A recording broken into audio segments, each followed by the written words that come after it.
പുതിയ നിയമ ഉപദേശങ്ങൾ. ഒരു നാൾ പാവാന്തകാരത്തിൽ അകപ്പെട്ടിരുന്ന നാം ഓരോരുത്തരും യേശു കർത്താവിൻ്റെ സ്നേഹത്താൽ പിതാവിലേക്ക് ആകർഷിക്കപ്പെട്ട് സഭയോട് ചേർക്കപ്പെടുമ്പോൾ നമ്മുടെ ജീവിതത്തിൽ നൽകപ്പെടുന്ന ദൈവിക നിബന്ധനകളാണ് പുതിയ നിയമ ഉപദേശങ്ങൾ. പുതിയ നിയമ സഭയിൽ നാം എപ്രകാരം നമ്മുടെ ജീവിതം മുന്നോട്ട് നയിക്കണമെന്ന് ഈ ഉപദേശങ്ങൾ നമ്മെ പഠിപ്പിക്കുന്നു. അപ്പോസ്തല പ്രവൃത്തികളുടെ പുസ്തകം 2-ാം അധ്യായം 37 മുതൽ 42 വരെയുള്ള വചനഭാഗങ്ങളിൽ സഭയ്ക്ക് നൽകപ്പെട്ട ഉപദേശ സത്യങ്ങളെ വ്യക്തമായും കാണുവാൻ സാധിക്കുന്നു.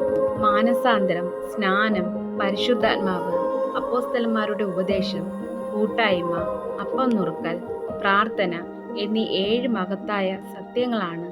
ഈ 7 സത്യങ്ങളും പരസ്പര ബന്ധിതമാണ്. ഒരുവൻ മാനസാന്തരപ്പെടുന്നുവെങ്കിൽ അവൻ സ്നാനമേറ്റു സഭയോട് ചേർക്കപ്പെടുന്നു.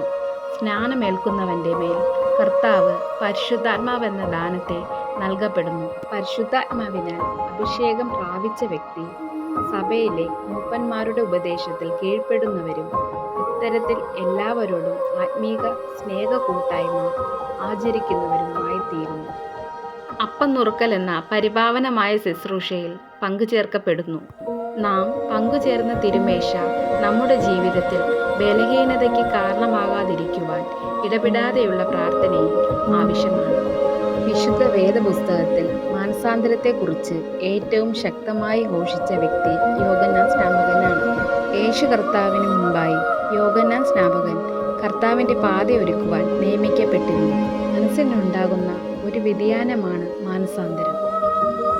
മത്തായി സുവിശേഷം 3-ാം അധ്യായം 2-ാം വചനത്തിൽ സ്വർഗരാജ്യം സമീപിച്ചിരിക്കാൽ മാനസാന്തരപ്പെടുവിൻ എന്ന് വിളിച്ചു പറയപ്പെടുന്നു.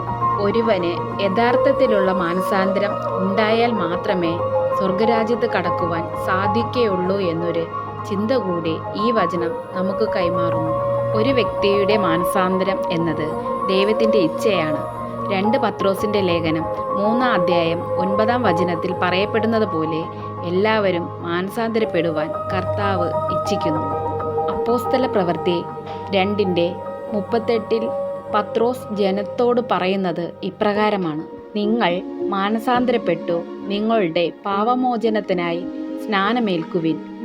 മാനസാന്തരപ്പെടുന്നത് വഴി നമ്മുടെ പാവങ്ങളെ ഏറ്റുപറഞ്ഞു കർത്താവിലേക്ക് മടങ്ങി വരുവാൻ നമുക്ക് സാധിക്കുന്നു.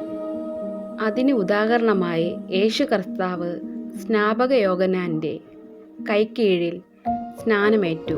വെള്ളത്തിൽ നിന്നും കയറി പാപമോചനത്തിനായി മാനസാന്തരം ഹൃദയത്തിൽ സ്വീകരിക്കുന്നുവെങ്കിൽ സ്നാനമേൽക്കേണ്ടത് അനിവാര്യമാണ്. സ്നാനം എന്നാൽ കുളി എന്നാണ്.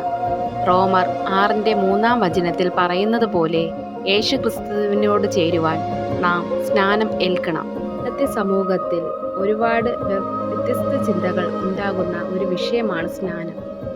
സ്നാനപ്പെടുന്നവൻ മുങ്ങി സ്നാനപ്പെടണം എന്നാണ് യഥാർത്ഥ ഉപദേശം. ഇതുവരെ ഈ വീഡിയോ കണ്ട എല്ലാവർക്കും നന്ദി. തുടർന്നും കാണുക. ദൈവത്തിന് മഹത്വം.